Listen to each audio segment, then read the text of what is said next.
Si vous vous demandez, est-ce que ce café matinal me concerne, mon sujet aujourd'hui, comprendre et vaincre la tentation. Je crois que c'est pour nous tous, dans un instant.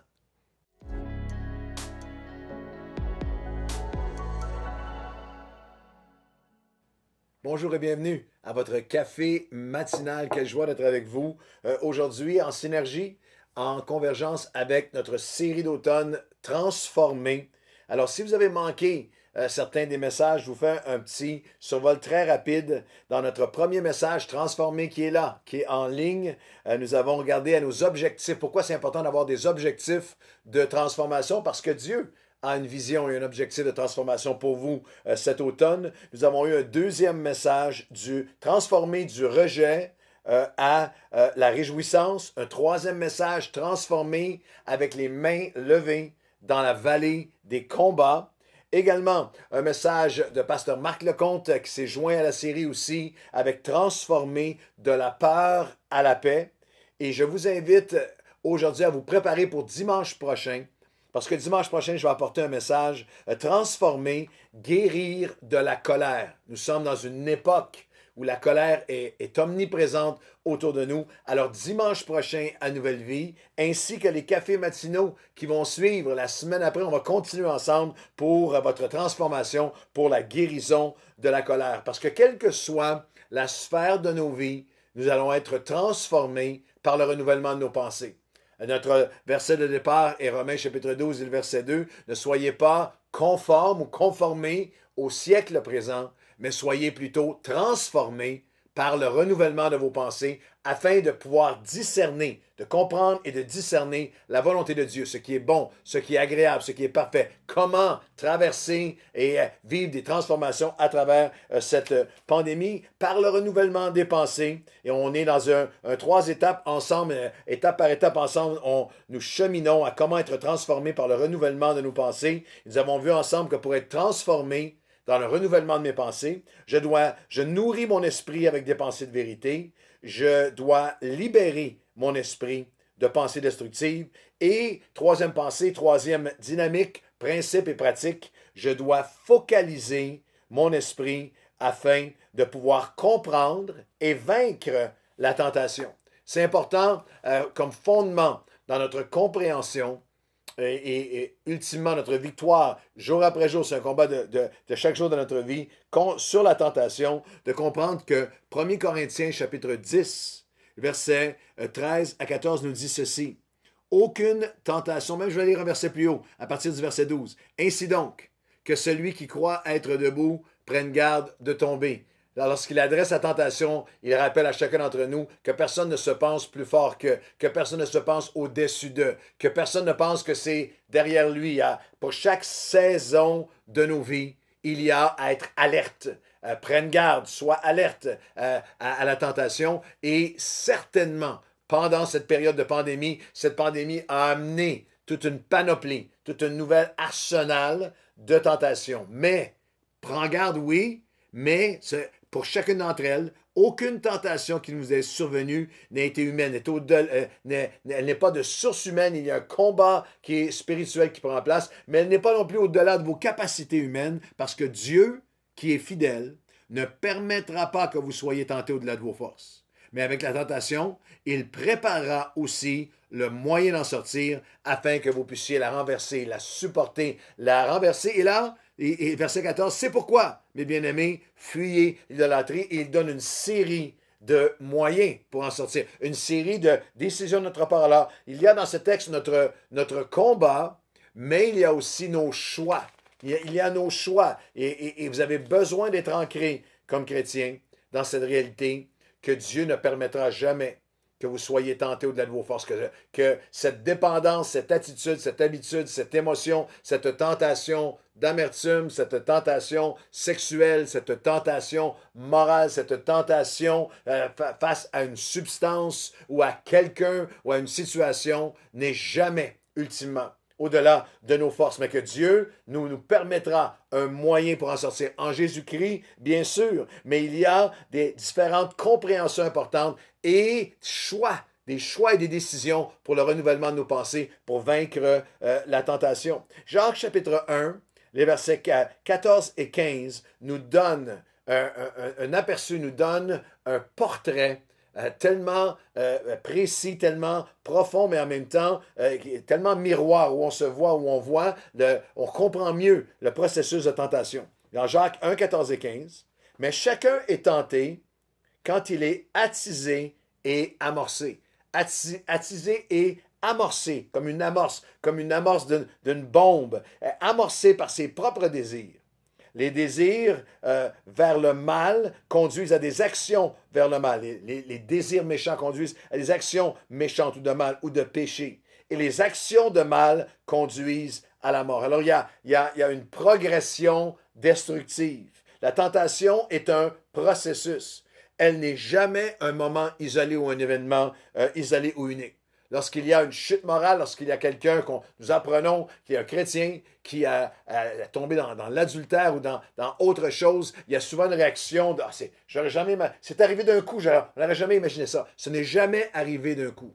Ce n'est jamais arrivé sur le moment. Il y a eu un processus dans les pensées. La tentation commence avec un désir. Vous avez été amorcé. Il y a un désir, la tentation, il y a des désirs qui conduisent à des doutes.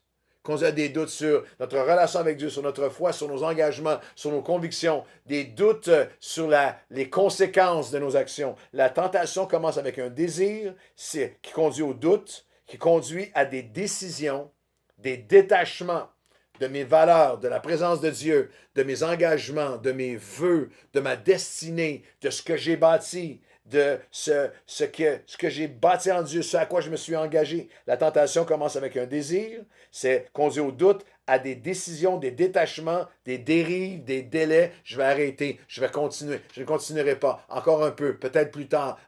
Je suis en contrôle, je maîtrise. Non, la tentation commence avec un désir, conduit à des doutes, à des décisions, des détachements, des dérives, des délais et ultimement à des désobéissances et des défaites terribles dans nos vies. Les conséquences ou même notre destinée peut être bousillée. Force ou faiblesse, résister ou rechuter, être captif ou être conquérant va être conditionnel au combat dans nos pensées. Je dois nourrir mon esprit avec la vérité, je dois libérer mon esprit des pensées destructives et je dois focaliser mon esprit. Alors, il y a différents choix que j'ai à faire. Je vous en donne quelques-uns. Les références, je vais les donner assez rapidement. Vous pouvez regarder et repasser ce café matinal. Quelques focalisations. Je peux, et ce que je vous apporte là, c'est ce que je vis au quotidien. C'est un choix de vie depuis des années. Je focalise mes pensées sur Jésus. Je focalise mes pensées sur Jésus. Hébreux 12, 2 à 4. Ayant les regards sur Jésus, qui est celui qui a été l'auteur de ma foi et celui qui va accomplir ma foi, qui en vue de la joie qui lui était réservée, a souffert la croix, méprisé la honte et s'est assis à la droite de Dieu. Considérez en effet Jésus qui a supporté contre sa personne une telle opposition de la part des pécheurs afin que vous ne vous lassiez point l'âme découragée.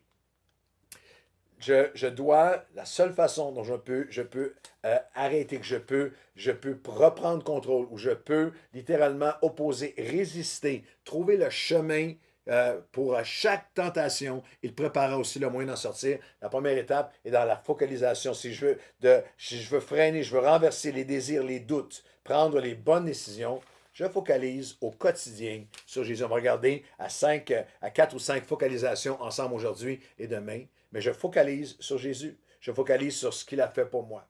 Il y a eu un mouvement aux États-Unis pendant des années. Je pense qu'il y avait un équivalent aussi dans le monde francophone, mais littéralement, il y avait des dizaines de milliers de chrétiens qui se promenaient avec un polo, avec un t-shirt, avec un bracelet. What would Jesus do? Qu'est-ce que Jésus ferait? La pensée toute simple. Je me souviens, lorsque j'étais étudiant aux études bibliques, à l'âge de 18, 19, 20 ans, d'avoir été vraiment capturé avec cette pensée comme nouveau chrétien. Avec certains diraient, avec une belle innocence, une belle naïveté. Non, mais avec un cœur sincère de ce défi hallucinant, extraordinaire qu'est-ce que Jésus, de considérer, de tourner mes pensées vers Christ aujourd'hui dans ma vie. Ce qu'il a fait pour moi, son attachement vers moi, son sacrifice pour moi, son amour pour moi, sa fidélité pour moi, le fait qu'il est venu dans ma vie, le fait que je vais me présenter devant lui. Ayez le regard sur Jésus, qui lui, pour la joie qui lui était réservée, tu étais et j'étais la joie qui lui était réservée. Jésus a souffert la croix, a tout souffert avec ses yeux sur toi et sur moi, avec ses yeux sur notre rédemption, sur notre vie changée, sur notre éternité changée pour toujours. Gardez les yeux sur Jésus. D'avoir le regard sur lui, sur ce qu'il a fait pour moi, sur son œuvre dans ma vie, sur mon témoignage, sur les engagements que j'ai pris devant lui, sur la destinée qu'il a tracée devant moi. Il y a des limites. Trop souvent, dans notre christianisme moderne, nos limites sont de qu'est-ce que telle personne pense de moi. Okay? J'ai eu ma vie, et même face à la tentation, il y a toujours cette dimension dans le mensonge de l'ennemi dans nos pensées. Est-ce que personne ne le saura, ou personne ne le verra, ou personne ne... Eh bien, je veux simplement, en fin de Café Matin aujourd'hui, vous défier à dire, je veux vivre ma vie à chaque jour en tournant mes regards vers Jésus, vers ce qu'il a fait pour moi. Aujourd'hui, ultimement, c'est devant lui que je vais présenter ma vie. Lorsque la journée se termine, lorsque le soir arrive, il y a ce moment où je m'arrête et Seigneur, je t'avais offert, ce matin tôt, je t'ai offert ma journée.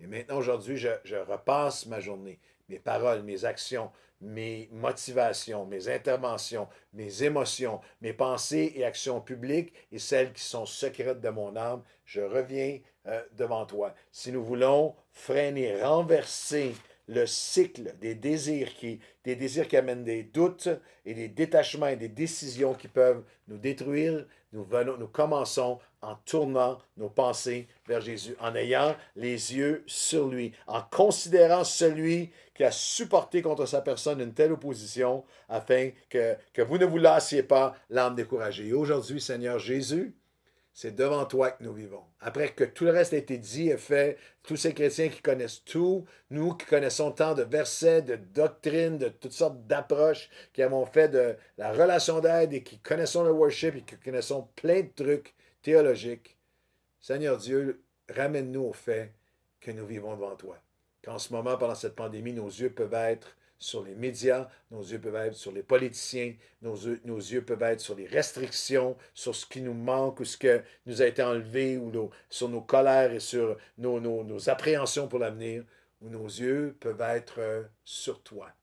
Et pour chaque, tu ne permettras jamais qu'on soit tantôt au-delà de nos forces, mais pour chaque tentation, il y a un chemin, le moyen, et c'est toi qui es le chemin entre Dieu et les hommes. C'est toi aujourd'hui qui permet à celui qui était dépendant, à celui qui est tenté par une substance, à celui qui est tenté par le découragement, tenté par la colère, tenté sexuellement, tenté moralement, frauduleusement. Seigneur, c'est toi. Nos yeux sont sur toi qui a commencé notre foi, qui peut l'accomplir et qui peut me rendre capable aujourd'hui, Seigneur Dieu, d'être non pas conformé à ce siècle présent, mais d'être transformé par le renouvellement de mes pensées qui sont tournées vers toi. Au nom de Jésus, Amen et Amen. Bonne journée.